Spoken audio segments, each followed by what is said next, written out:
Mwuka wera ari muri jyewe ari muri wowe, nibwo nesha kamere.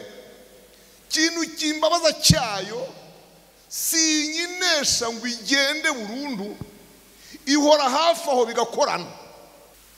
Ijambo kamere ntirivuze ko ari wo mubiri, ahubwo rivuze imikorere n'ibyifuzo by'umubiri. Umwuka se ni imikorere n'ibyifuzo by'uwijuru.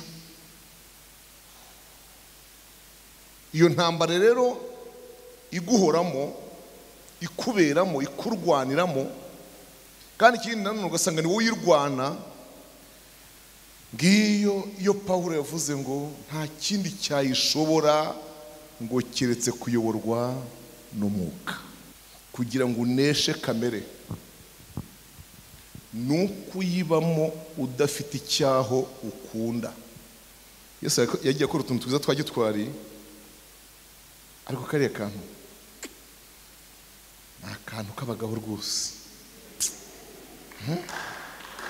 Ariko uzi kuzura abantu bapfuye bizera, ukabujogora mu bandi bari amabandi, ukabavanamo bonyine.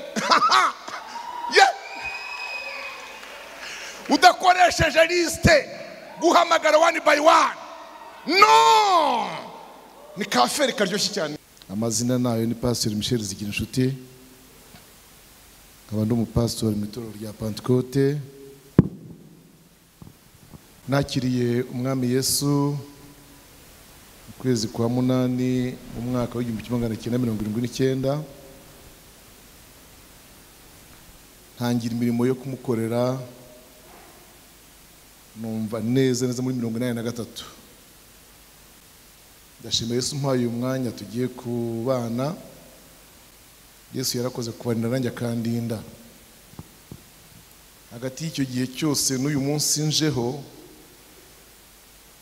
harimo abantu bamwe barangije urugendo, abandi baruguyemo, abandi ntibaranarumenya ko rubaho. We rero ubizi kuri umugenzi, ubishimira Imana. Tuje gusa gufashanya ngo tuzajye mu ijuru, nta kindi. Turarebera hamwe ririya jambo tuzigaho muri iyi minsi yombi, urwandiko Pawulo intumwa yandikiye Abagalatiya, igice cyaho cya 5, umurongo wa 22 n'uwa 23. Ariko nifuje yuko naza guhera ku murongo wa 16 n'uwa 17 n'uwa 18, nkasimbuka nkajya kuri uriya uriho nka teme igiterane. Dusome Abagalatiya 5 umurongo wa 16 18, dusimbuke 22 kumanuka hepfo. Ndavuga nti muyoborwe n'umwuka, kuko aribwo mutazakora ibyo kamere irarikira, kuko kamere irarikira ibyo umwuka yanga, kandi umwuka yifuza ibyo kamere yanga, kuko ibyo bihabanye. Nicyo gituma ibyo mushaka gukora atari byo mukora. Ariko niba muyoborwa n'umwuka, ntimuba mugitwarwa n'amategeko. 22. Ariko rero imbuto z'umwuka ni urukundo n'ibyishimo n'amahoro no kwihangana no kugira neza n'ingeso nziza no gukiranuka no kugwa neza no kwirinda. Ibimeze bityo nta mategeko abihana. Amen. Umwami wacu ashimwe. Ngaya amagambo tugiye kuganiraho muri uyu mwanya Imana yaduhaye. Aho urandikira Abagalatiya iri jambo yashatse kubereka ko mu muntu, ubwo ni muri wowe, muri cyo gusoma, ni muri wowe, ni muri jye, uko bitakoroheye kwireba urebe jye nanjye ndebe wowe. Urabinyemereye ngo undebe nanjye nkurebe, ni nkuvuga ndaba nivuga. Uko nguko ndeba mpagaze aho imbere yawe, ndimwo babiri, ndimwo nawe urimo babiri. Urimo uwo Pawulo yise mu Baroma, kuko mu nzandiko yandikiye Abaroma, Abakorinto, Abagalatiya ntabwo yabivuze mu mvugo imwe. Niyo mpamvu nifuza ko mubikurikirana mukabyumva neza munteze amatwi. Yandikira Abaroma yakoresheje ijambo ryitwa umuntu wa kamere. Mu Bakorinto yabivuze none igice cya 15 guhera ku murongo wa 45 kugera ku wa 51. Umva ukuntu ho yabyise. Ho yaravuze ngo urimo ubutaka ukabamo n'uw'ijuru, ngo wowe niwe mbwira. Ngo kandi nanjye ndivuze. Ageze mu Bagalatiya arongera amera nk'uvuza ibyo mu Baroma, aravuga ngo urimo umuntu, urimo kamere ukabamo n'umwuka. Haleluya. Akavuga ati ngaho rero iyo ntambara urayirwana ute? Kw'ibyo kamere irarikira umwuka abyanga. Iyo ntambara urayirwana ute? Kw'ibyo umwuka yifuza kamere. Aranavuga ati ngicyo n'igituma mubona ibyo mwashatse gukora atari byo mukora. Iri jambo se kubasomye Bibiliya ntabwo muzwe mu Baroma 7 ririyo. Divuga ngo mpera mu gitondo nifuza gukora ibyiza, ariko ibi bikantanga imbere.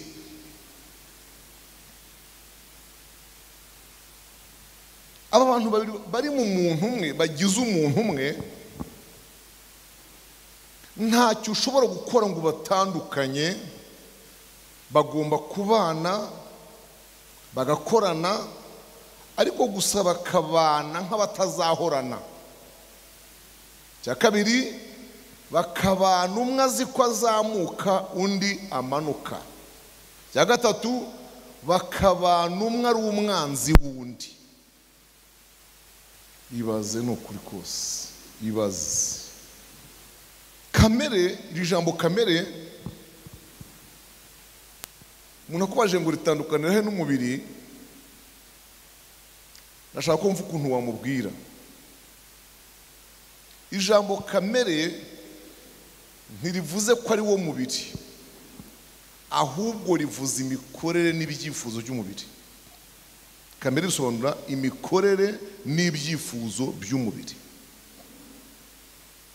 Umwuka se ni imikorere n'ibyifuzo by'uw'ijuru. Iyo ntambara rero iguhoramo, ikuberamo, ikurwaniramo, kandi ikindi nanone ugasanga ni wowe uyirwana. Ngiyo iyo Pawulo yavuze ngo nta kindi cyayishobora ngo keretse kuyoborwa n'umwuka. Haleluya. Ariko si uyu mwuka aho bizamworohera kuyobora kandi yaraje nyuma. Erega mumenye ko umwuka uyu nguyu twiga hano, Pawulo yavuze hano, ntabwo ari uwaje mbere. Ubundi muri twebwe mu muntu, iki ariko ni ikindi cyigisho kindi kandi kibaye nk'uko nkivugaho. Muri twebwe ukubona umuntu ahagaze agomba kuba arimwo, mumbabare nkoresha ijambo ryitwa imyuka, nubwo ibaye ubwinshi ibibaye mibi. Ntabwo ijambo mwuka rijya muri pluriel. Iyo rigiye mu bwinshi bibaye imyuka mibi. Buri gihe umwuka ni ijambo rihoraho singiriye mu buke. Ariko umuntu muri we arimo itatu. Ihangane ndabisobanura. Arimo umwuka dusanga mu Itangiriro 2 umurongo wa 7. havuga ngo ni ukuwiteka Imana irema umuntu mu mukungugu wo hasi imuhumekera umwuka wayo mu mazuru, umuntu ahinduka ubugingo buzima. Niko uwo murongo uvuga. Uwo nguwo ushaka kwerekana ko umuntu wese n'importe qui afite ubuzima bw'Imana muri we. Nimubona itabi ryamwishe, mukamubona urwagwa rwamwishe, agenda hari ari umuntu, buriya harimwo Imana muri we nawe, kuko atandukanye n'inka. Nibyo mumaze kuririmba aha ngaha, ko mu byaremwe byose umuntu wenyine niwe murimo w'intoki z'Imana. Amen. Bindi byose byabayeho ivuze gusa ngo habeho. Umuntu niwe wenyine Imana yaremye itekereje, yaremye ikoze imirimo. Haleluya. Inamwishushanyaho ngo agire ishusho yayo. Mwuka wa kabiri, n'umwuka wanditse mu Bakorinto ba kabiri igice cya 12 murongo wa 2 kujya kwa 4. Uwo mwuka uravuga ngo, umurongo uravuga ngo umwuka w'umwana w'Imana, umwuka wa Yesu, niwe utuma tubasha kwatura ko Kristo ari umwami. Uwo mwuka wa Yesu, Abagalatiya 4 murongo wa 1 kujya kwa 6 haranditse ngo niwe udutakisha avuga ati abadata. Nuko ko iyo tumaze kwakira umwuka wa Yesu tuba tubaye abana ba se, tuba tubaye barumuna n'ababaye mukuru. Haleluya. Mwuka wa gatatu n'uyu wera, Saint Esprit, Holy Spirit. Uyu mwuka wera wa gatatu ari nawo ubarirwa mu butatu bw'Imana, ari nawo dusanga mu Itangiriro mu gice cya 1 umurongo wa 1 ngo ari mazerera agenda hejuru y'amazi muhengeri mu gihe cyo kuremwa. Ari nawe wajyaga aza ku bantu akabakoresha, ari nawe intumwa zahawe i Yerusalemu. Uyu mwuka wera niwo wuzuza ubutatu bw'Imana mu muntu, ibyo abanyamahanga bita la plénitude de la Trinité. Ukuzura k'ubutatu bw'Imana kose kukaba kuzuriye mu muntu. Uyu rero, uyu mwumvise nsorejeho, niwo Pawulo yemeza ko ku muntu umufite, ariko munyumve, ku muntu umufite, ariko kandi atari ukumugira gusa, ahubwo akanayoborwa nawe. Nguwo niwe wenyine ujya unesha ibya kamere. Sifa kwa Mungu. Haleluya. Mwuka wera ari muri jyewe, ari muri wowe, nibwo nesha kamere. Kintu kimbabaza cyayo si nyinesha ngo igende burundu, ihora hafi aho bigakorana, ihora hafi aho bigahangana, nyikabukiza umwuka mu kanya nayo ikankabukiza umubiri. Iyo ntambara igahoraho rero kugeza igihe tuzatandukanywa nayo. Amagambo musanga mu rwandiko rwa 2 rw'Abakorinto tuyasome, ahandi hagaruka nyuma. Urwandiko rwa 2 Pawulo umwandikiye Abakorinto igice cya 5. Tuzi yuko niba inzu y'ingando yacu yo mu isi izasenywa, dufite inyubako ituruka ku Mana, inzu itubatswe n'intoki itazashira yo mu ijuru. Kuko tunihira muri iyi ngando twifuza kwambikwa inzu yacu izava mu ijuru, kugira ngo tuyambare tutazasangwa twambaye ubusa. Kuko twebwe abari muri iyi ngando tuniha turemerewe, icyakora si uko dushaka kuyamburwa, ahubwo nuko dushaka kwambikwa ya nzu yindi, ngo igipfa kimirwe n'ubugingo. Imana niyo yaturemeye iyo ngiyo, ndetse yayiduhereye umwuka w'ingwate. Amen. Hallelujah. Hallelujah. Yemwe bana muteze amatwi mutekereze ku kintu cyitwa ingando. Ijambo ingando ni iki? Yabandi baryumva mu mari ikintu gihoreye ntambuke. Abantu bumva ijambo ingando ni umwe, ni babiri, ni batatu, babaye bane, batanu, batandatu, nabo ngabo ariko ni nabo nyine.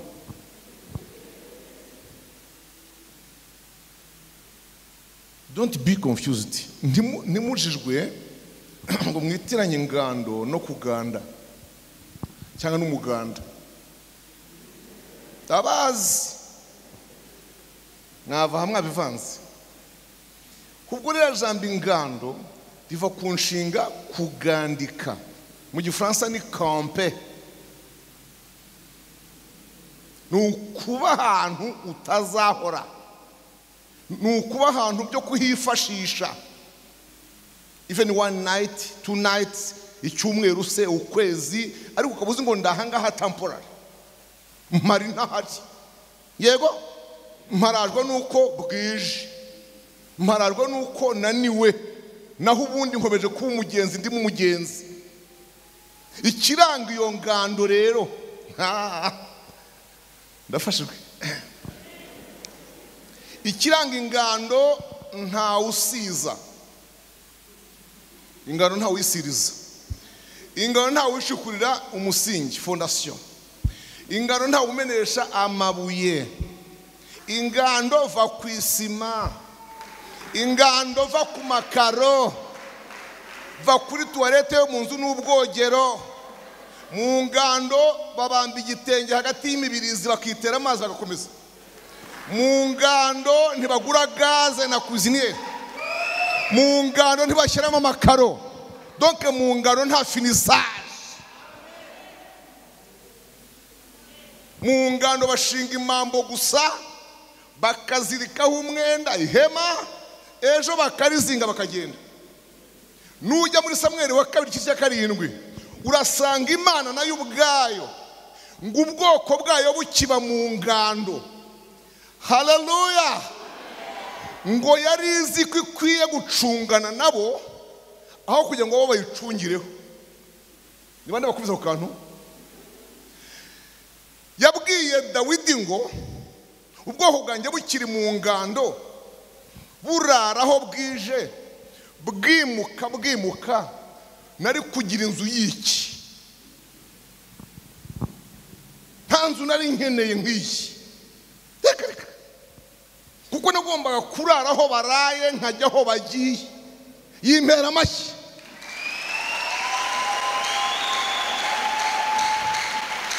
Hallelujah. Hallelujah. N'Imana izi ko ubuzima arimo ari ukugandika. Iyo ukiri mu buzima bwo kugandika igendana nawe uko wamara kuguma hamwe ikagumana nawe hamwe.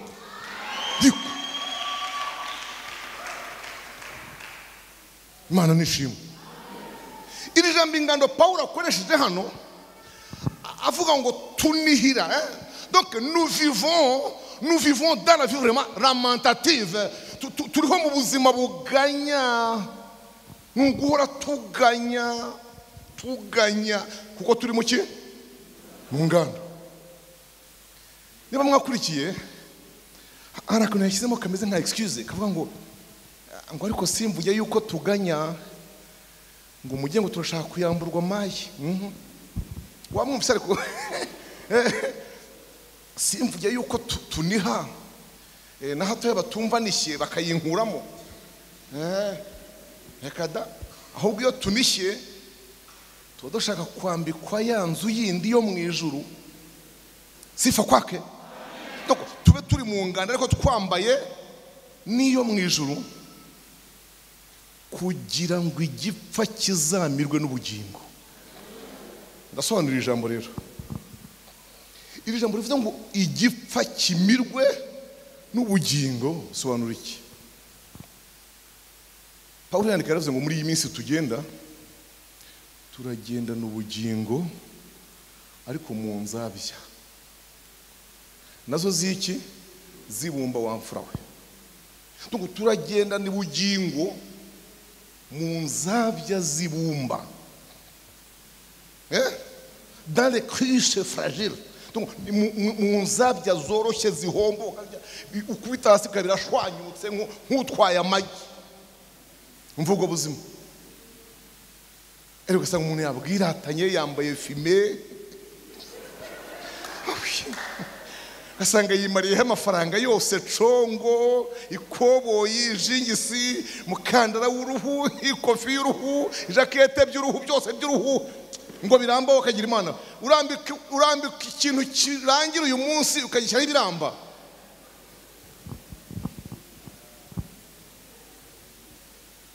Tuba muri iyi ngando tuniha, ngo tunihishwa no kugira ngo twambikwe ya yindi yo mu ijuru, tutazasangwa twambaye ubusa.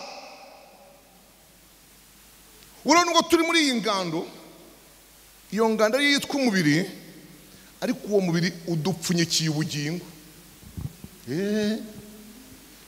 Kiradutwaje, kirakatsindwa, kibaye kidutwajeho,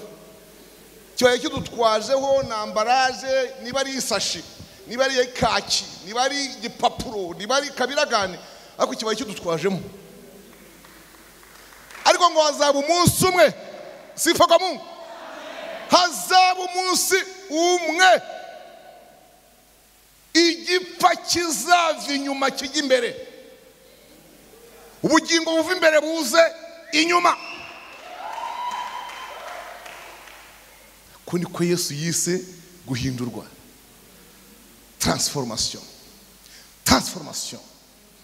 Guhindurwa kwabera mumaze iminsi mubibona ku ma YouTube. Reka icyo nkihoreye dayeri mujyeyo. Ariko se batagiye barabigenza gute? Nanone se ko abantu bose batajya kuri YouTube mana.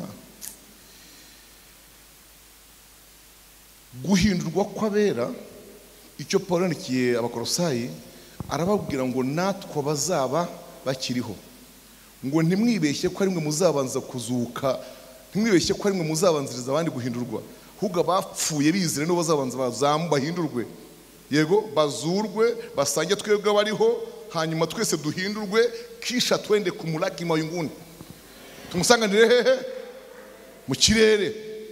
Ariko ngo ntimwibeshye ko mwebwe bazaba bariho icyo gihe, wenda ibyanyu bizihuta. Reka da, ngo azabanza kora feri yo hasi hariya ku bacu bagiye bizera, azamuke badusange, twese duhindurwe, tuzamurwe, byose mu kanya nk'ako guhumbya. Yesu yagiye akora utuntu twiza twa gitwari, ariko kariya kantu ni akantu k'abagabo rwose. Ariko uzi kuzura abantu bapfuye bizera, ukabujogora mu bandi bari amabandi, ukabavanamo bonyine udakoresheje liste guhamagara one by one. No, ni kaferi karyoshye cyane, ni ka operasiyo gakaze, mukamumera amashyi.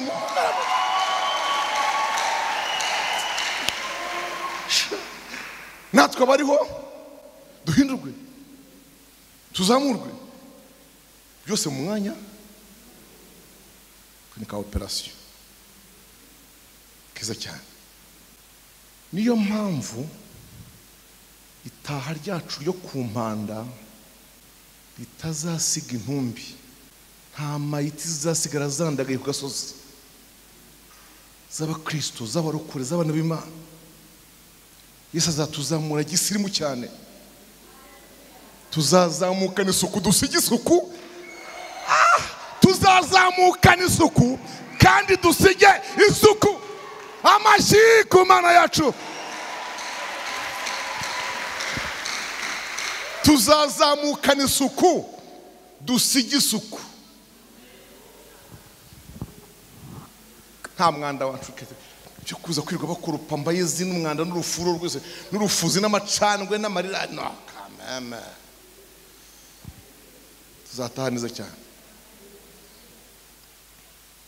Bw'impamvu Pawulo yabwiye Yesu yabwiye Yohana mu bintu yamubwiye ari Patimosi mu gice cya 20 ajya kugisozera amubwiye ngo umbwirire itorero ryanjye bose bifuze kuzazamuka ku muzuko wa mbere, ngo ko bari ku muzuko wa mbere ngo barahiriwe, ntabwo bazigera bumva ubusharire bw'urupfu. Imana nishimwe. Pawulo rero abwira Abagalatiya ngo iyi ntambara y'umubiri n'umwuka ihora muri mwe, ya kamere n'umwuka ihoraho, nta kindi cyayibatambutsamo keretse kuyoborwa n'umwuka.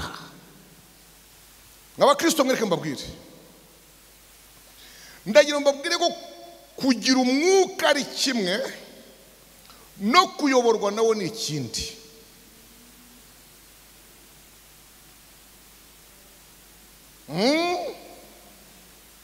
Mvaneho amateka y'igihe wawuherewe,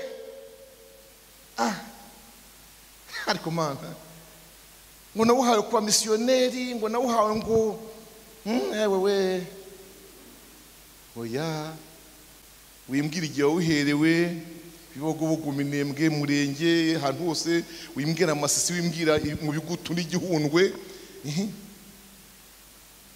ahubwo mbwira ko uyu munsi uyoborwa nawe, nibwo uzanesha ibya kamere. Mfite itariki nawuherewe 28 z'ukwezi kwa 2 1984, ariko iyo tariki kuri jye ni kera habayeho. Ubu kimfitiye umumaro ni ukuntu njya kubona nkabona aranyoboye, nkabona dutambukanya ahantu kandi hagoye, nkabona nshishije mu bintu we, haleluya, ibintu nshishije ntambukiremo nkumva ntibihuye n'umunsi nawuhereweho. Yesu adufashe cyane. Abaroma 8:14 haravuga ngo iki? Haravuga ngo nuko abayoborwa n'umwuka w'Imana nibo bana b'Imana. Ubuyobozi bw'umwuka usanga bisaba ko umwuka ashyiramo mu kazo, agashyiramo imbaraga ngo akuyobore. Ugasanga harimo umugaga woroshye, ntabwo woroshye, kandi ngo iyo utoroshye, iyo utoroheye umwuka ngo akuyobore bimworoheye, ngo ararakara. Yego? Abafilipi 4:29-30, ntimukamuteze agahinda, niko handitse. Umwuka arushaho kugutera agahinda kubera ko ngako kuyobora gusa. Yakubuza ikintu kubera ko kamere cyifuza, nawe ukavuga uti oya nawe, ariko nawe Yesu nawe uradukabiriza rwose, ntawe uzakinisha undi mwana, ntawe uzakina n'undi mwana, nta muntu uzajya mu mukenke kureba imbwebwe, nta muntu wajya ku musenyi ngo atembera agarameyo nawe yote izuba. Nawe Mwuka Wera ugera ukarengera rwose. Niba turetse urwagwa rw'inzoga, tukanga igihuna n'ibintu byose, tukanga ikigage n'ubusembuye n'ubuki byose, utubuje na panache, niba ari panache na sirduwire, umva udakabya ahubwo Mwuka Wera nawe. Oya, Mwuka Wera nawe urakabya, mbese nawe urarengera rwose, wagira ngo ntitukiri mu isira katora hadukura. Ndagira ngo ubwire ko Mwuka Wera wabashaka kutuyobora nk'abatakiri mu isi. Ni naho ngaho bibagorera rero. Nyamara ugasanga wamara kubyanga ngo arimo arakabya ngo nkaho wari wava mu isi. Mwagera hano gatanye muguhimbaza ko ituzurana nawe, twicaranya mu ijuru mu buryo oya, niba yaratuzuranye nawe ikaba yaratwicaranye mu ijuru mu buryo bw'umwuka, emera kubaho nk'uriyo. Meze gusoma ijambo mu Baheburayo igice cya 11 n'amagambo muzi niyo mpamvu reba harimo gushaka ko mujyayo cyane. Ari amagambo musanga yo kwizera niko kwatumye kwizera niko kwatumye kwizera niko nza kugera ahantu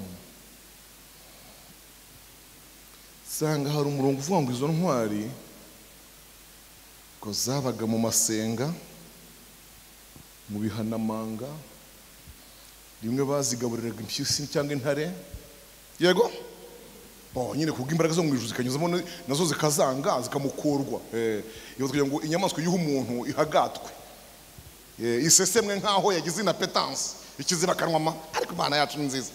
Nuko arabivuga aza kugera ahantu avuga ngo hari igihe cyageze babona n'isi badakwiriye kuyibamo. Donc nous n'en méritons pas. Kugeza uyu munsi ntago tuberanye n'isi. Nubwo mureba muyikunze mukunze utuntu twayo, utwambaro twayo, utuyoga twayo, utujipo twayo, utuntu twose twayo, kandi muradukumbuye Mana, urubyiruko rwo n'ibindi bindi rwose urumva. Ariko mu by'ukuri ntabwo nta byanyu ntabwo mukwiriye kuyibamo, nayo ntikwiriye kubatunga. Donc ntibabereye namwe ntimuyibereye, ntimuberanye nayo. Rero muri rushya kubusa ntimuberanye n'isi nkuko nayo itababereye. Abasomye igitabo cy'umugenzi nimwibuke mu rugendo rwose rwa Mukristo, mumwibuke we na mwizerwa cyane mumwibuke ageze mu isoko yitwa ngo iki? Ese bajya ngo kuri bose igitwa imburamumaro kuri bose. Reka kuri bose ntabwo ryari imburamumaro. Kuri bamwe baratandikaga bagacuruza bakaranguza, kuri ku bandi baradandazaga kandi bakabona ko kuriya ryari imburamumaro kuri nde? Mukristo na mwizerwa bonyine. Bahatambutse rero nkariya abantu bose bazana ibintu babereka ngo kiriya karibu kiriya ndakugabanyiriza ndaguhera makeya, karibu kiriya basurebe nibura we nawe reba gusa wigenza rebye kandi uve kuvuga igiciro n'uburenganzira bwawe, uvuga kiriya vuga. Mukristo ngo bose areba ijambo ari bugenda asubiza umwe asanga ntari bubivemo, abasubiriza icyarimwe arababwira ngo muri iri soko ntacyo tuguramo, ngo kiretse haba hari umuntu waje gutandika ukuri. Yakugira muri depo, yakugira muri kontwari, ufite ukuri hano navuge cyoda. Buri muntu asubira na ijipo ye basanga nta duka na rimwe rifite ukuri aho ngaho rigurisha. Kajya gasubizo ni hari gakoresheje nta handi. Isi kugira ngo uneshe kamere nukuyibamo udafite icyaho ukunda. Mwami Yesu umunsi umwe yarigishije ubutumwa bwiza bwa Luka, aravuga ngo Niba igice cya 6, aravuga ngo ntimuzi yuko uko umuntu agenda akunda iby'isi agenda abikunda, urukundo akunda iby'isi rwiyongera, ngo urwo akunda Imana ruba rurimo rugenda rugabanuka, rugenda rushira. Niyo mpamvu kamere yo muri twebwe yo yifuza byose dukwiriye kubyicisha ibyifuzo by'umwuka. Ijambo ry'Imana rivuga ngo ariko tuyobowe n'umwuka ntitwaba tugitwarwa n'amategeko ya kamere. Kamere n'umwuka birahanganye muri jyewe no muri wowe. Nta kindi cyabidushoboza ni ukuyoborwa n'umwuka. Hari ijambo navuze ntangira rivuga ngo umwe arazamuka undi akamanuka. abo bantu bombi bajyana. Niba muzi icyo bita kujyana, umwe yaba mugenzi wundi, kandi umwe agira ate amanuka undi azamuka. Ntabwo abantu bajyana rero, icyo kiranagoye ariko ndagisobanura. Niyo mpamvu mubona umuntu ubundi ijambo gusaza mu ryita iki, gusaza ni iki. Niyo mpamvu umuntu agenda asaza. Kimwe mu bintu bigenda biranga umusaza, biranga umuntu ugenda asaza, icya mbere ni ukugenda yiyanga. Abize psychologie na sociologie, kuko ayo masomo yombi bizamo, bavuga ko hari imyaka yo gukunda no kubenguka no gushaka, kurongora cyangwa kurongorwa. Iyo myaka ngo uyirenze, bivuze yuko utashaka, bivuze ko utarongora cyangwa urongorwe, bivuze yuko utabyara, ahubwo ngo ntabwo ukunda. Donc umuzanira iki wanyu bamuzaniye, ubyarira icyo abantu babyarira gusa, ngo ari kuba warabaye degute, nta mugore ugutetaho, ndavuga uwawe. Iyo atese asanga we warabaye umuntu w'umubihe w'imbihire.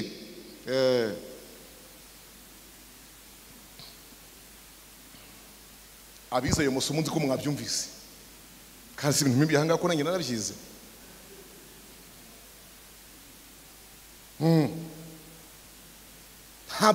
Ntakunda abana n'abashatse hakiri kare. Burya ngo urukundo umuntu akunda abana be n'ababyaye muri iyo minsi yo gukunda. Aho tuharenge rero, ibintu wakundaga kera ukiri umusore, ukunda kubirya, hari gukunda ibiryo no gukunda ubwoko bwabyo. We wakundaga ibiryo cyane, ariko unafite n'ibyo ukunda cyane, byose uracyabikunda? Mwabajije aba basaza se n'abakecuru uranga. Kuriya tugenda tuva ku bintu, tuva ku munyu, tuva ku isukari, tutita ku rusenda byo gutekesha imireti, tuva ku migati, byose tugenda tubireka, tubibarekera. Mwagira ngo se inda hari aho yagiye? Ahubwo mu mubwiriza hano haranditse ngo umuntu agera igihe avuga ngo sinkinejejwe nabyo. Cyo rero reba ukuntu wakundaga amadansi, imbyino, izihuta, zigenda gahoro, izomboka, izo hasi n'izo hejuru, izirimo ibyuma bisakuza n'izicecetse. Ntiwazikundaga ntubizi? Ubu ngubu iyo mubivuza tuba twumva mwareba ahantu mujya tukiryamira.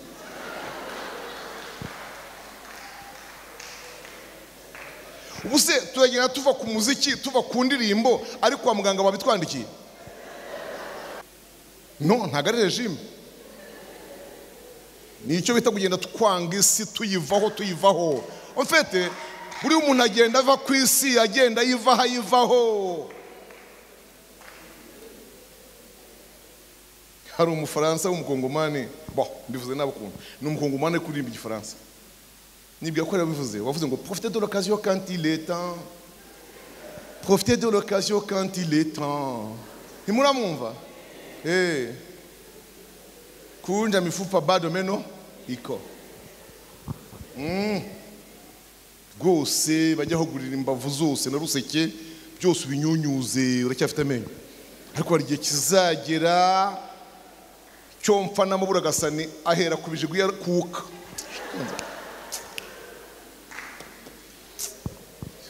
Abagenzi, pastor, sibyo bimera nyuma ibijigo, sibyo bimera nyuma. Ishyano se kukiri kukavu, nukunyanga akagori ukareke akanyama, va ku bintu. Kera wabashaga igisheke, ikireshya n'iki cyuma gishinza, ukakicaraho ujugunya imikebyo, data wa twese. gutwara umuntu igiseke, igitaro kikuzura ibishwa n'ibikonjorwa, niba ari konjorwa bakajya kumena bakagaruka kongera gushyika bindi ari ubiriye we. None se ubu nawe mumbwire, uyu nguyu yagura agasheke? Biranibereka ko umuntu agera ku isi akunzwe, akenewe nayimukunze, hanyuma igihe kikajya kagenda ayivaho nayimuvaho, ayirekura.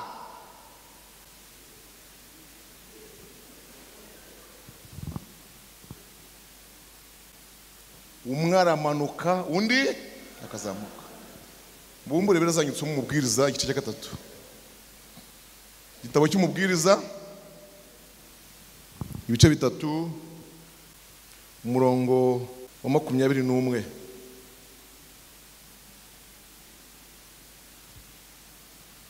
Ibice 3 by'umubwiriza umurongo wa 21, twumve uko havuga.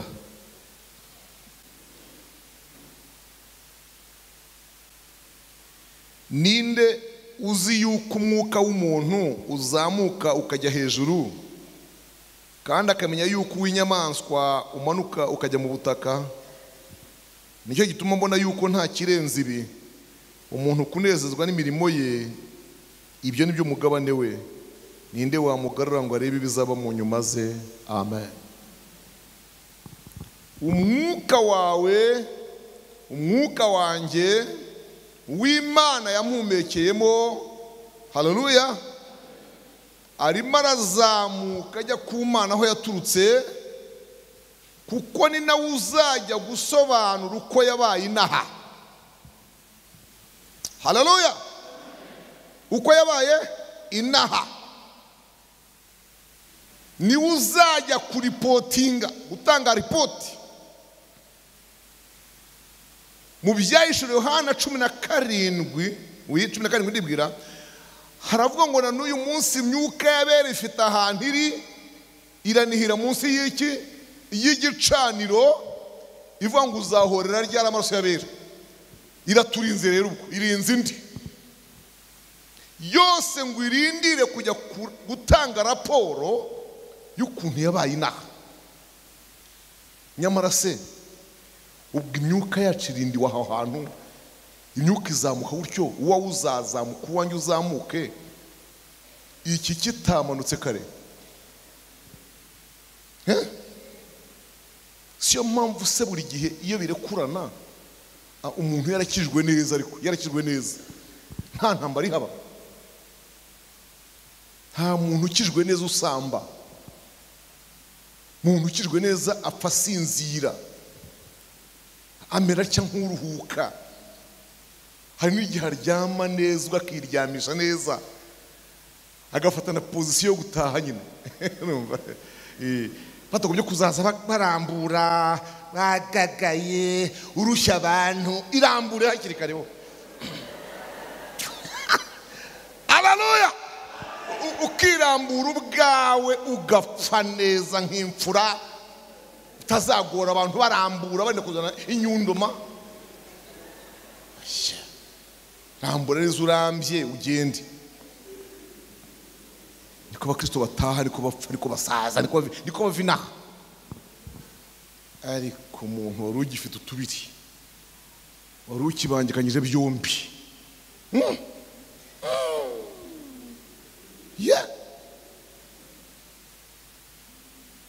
areba aho ajya kuvuzwa mu kumunwa, areba abantu bari kumwakira, arashimira ati sinjyayo, areba ibintu bimushinyikiye, nkazaho, yahindukira kuri Yesu nawe ati ntungereye mu rugo, ibintu bikamucikana.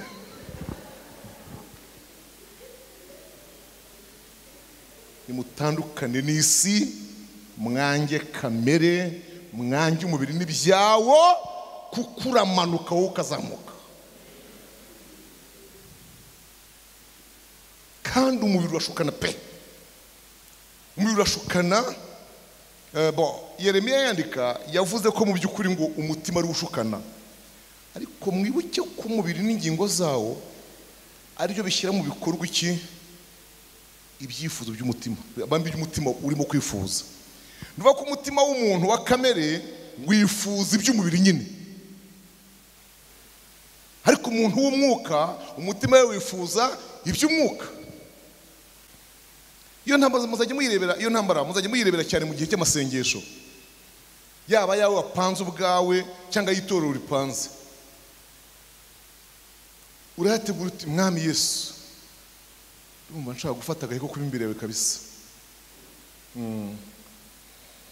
Maze iminsi mbyiyumvamo, numva ijwi rimbwira ngo nyegera, gerageza gufata igihumbi hafi. Yesu, uretse ndagize amasomo mfite kabisa, zakwegera. Dufite umuprofeseri ukaze, ariko uretse wenda katsi ko ari 5 uzazirangiza ku 5 gitaha, ariko umva nzafata igihe nkube hafi kabisa. Icyo gihe ntabwo urusaku ruba rukaze cyane rwa wa mukeba navugaga, rukara cyane iyo uzatangira nk'ejo. Tuvuga ati niko ugufasha ingahe, ugiye gufata iminsi ingahe? Ati ni 7 kabisa, ngo nuzuze neza umwuzuro w'Imana. 7 ingahe? 7. Urashaka gupfa wowe? Igitangaje, hari abantu bamaze 40 ntacyo barashyira ku munwa kandi batarimo gusenga. 7 ushobora kuyimara uri mu bitaro, urimo sonde, nta kintu igifu cyawe cyakira kigize mu kanwa kandi atari amasengesho. Igitangaje kandi mu bitaro ukavayo. Nuko birutimva, basi fata 3 kandi nabwo muri iyo ngi 3 ujye wirira mu iseri rya kwa Michel n'isashi y'amandazi. Nibura vraiment aho se mbwira ukuntu uragenda ufata amasengesho ngana gutyo koko ntacyo tunywa. Uziko buri saa 3 ubundi wajya kumbonera agashyushyu, buri saa 3 wajya wabagumpaye agashyushyu. Gusa urumva gerageza kabisa. Ega ntabwo ijambo ry'Imana rivuga kwiyanga. Urumva wikwiyahura, igihe cyo gupfakira hari kwiyahura wowe. Icyo kiganiro muracyumvise? Urumva icyo kiganiro?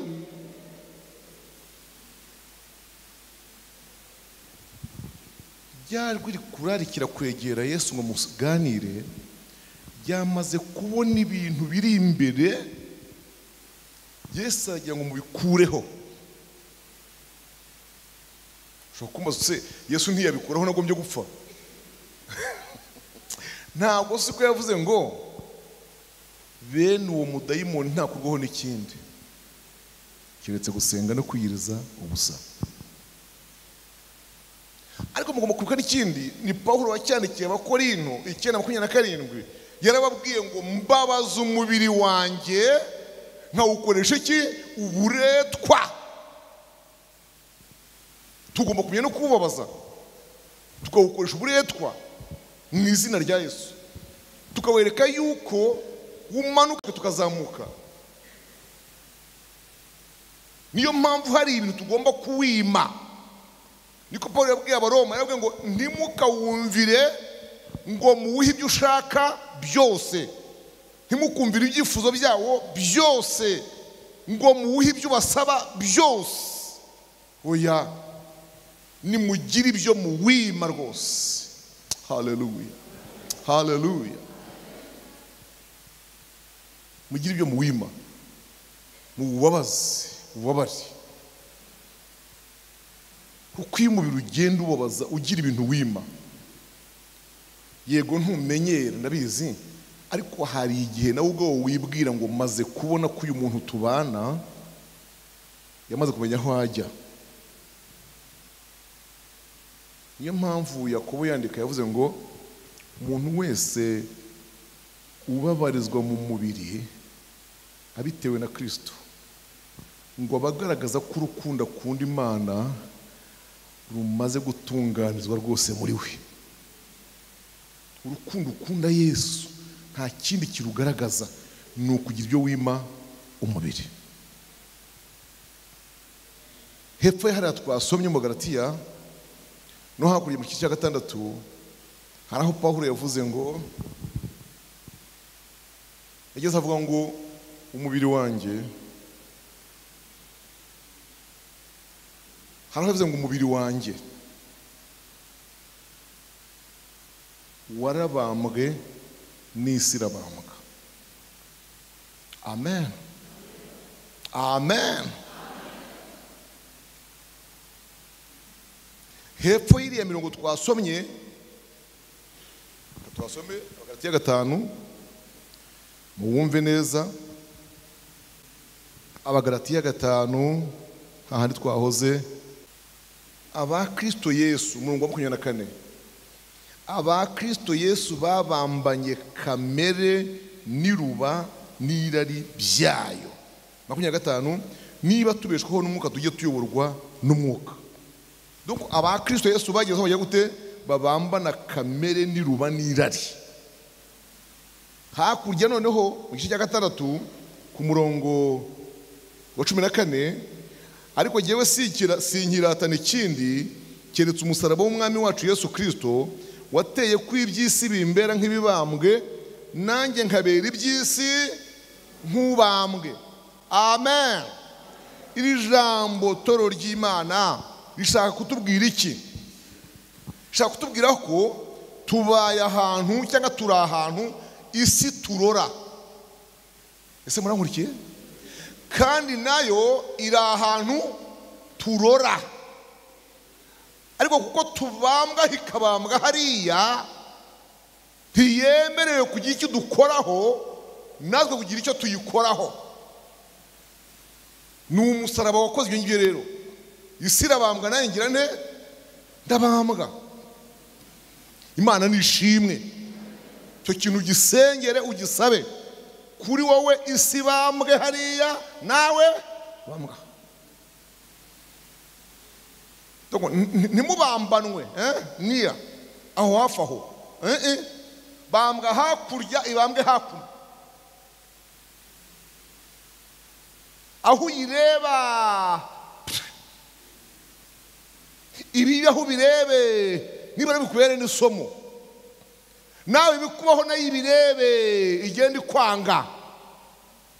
Kuyo twagera kuri rwa rugero twumvise mu Baheburayo ruvuga ngo igihe cyagezaho isi babona nkaho nta kintu bakimaraho, ntibari baberanye nayo ntibabereye. Maze hepfo aravuga ngo izo ntwari ngo mu by'ukuri iyo zifuza gusubiraho zahoze ngo byari kuba byoroshye, ariko hari ikintu cyazibujije, ngo ni ugukumbura gakondo irusha hariya kuba nziza. Hepfo haravuga ngo bene abo bantu babayeho gutyo baba bagaragaza ko batagishaka biri inyuma basingira biri imbere, ngo kandi abo ntabwo Imana ikorwa n'isoni zo kwitwa Imana yabo, kuko yabiteguriye umudugudu. Imana nishimwe. Tuzakomeza ku wa 5, mwama bampera umugisha.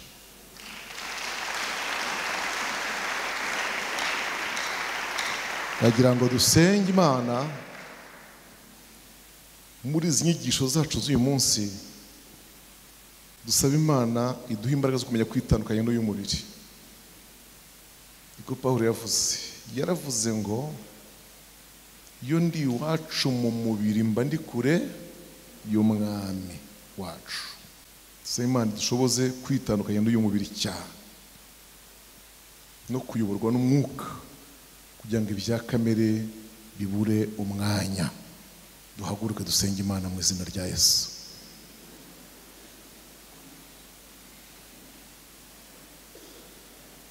Umutima wawe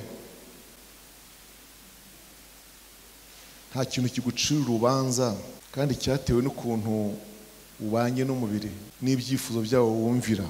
Ukibwire Yesu, ubwire uti Yesu mbabarira. Mana turagushimiye mu izina rya Yesu Kristo. Tugushimiye iri teraniro ryacu ry'uyu munsi, kandi tugushimiye n'ijambo ryawe, ijambo ridukangurira cyane kunesha kamere, kuyirwanya cyane cyane twirinda ibyifuzo by'uyu mubiri n'irari ryawo n'ibyo dutegeka bigenda byangiza umuntu w'imbere waturutse mu ijuru kandi ari nawe ujya mu ijuru. Ndasenze kubwira iteraniro kugira ngo abatsinzwe n'urubanza mu mitima yabo ubababarire, umuntu wese amaze kwitekerezaho amenya aho umubiri wagiye umushuka ukamwoshya, kandi nyine akahagwa mu magambo, akahagwa mu byo yarebesheje amaso ye, akahagwa mu bikorwa byo yakoresheje ingingo ze. Mana ubagirire neza, ubakureho urubanza bashyizweho n'uyu mubiri, kuko umubiri uramanuka ujya ikuzimu, umubiri uramanuka ujya mu butaka aho waturutse, umwuka nawe ukazamuka ujya ku Mana aho wahoze.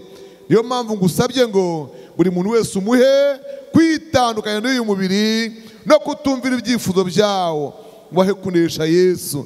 Abaja bawe n'abagaragu bawe ubagirire neza. Turasoje rero kandi iri teraniro nsabye umugisha byose byakozwe, uduhire mu rugendo rwacu mu minsi dusigaje kurama mu isi tutazi uko ingana, uduhe kuyigendanamo ubwenge, kwirinda muri byose. Ndagushimiye ko ubyumvise mu izina ry'Umwami wacu Yesu Kristo. Amen.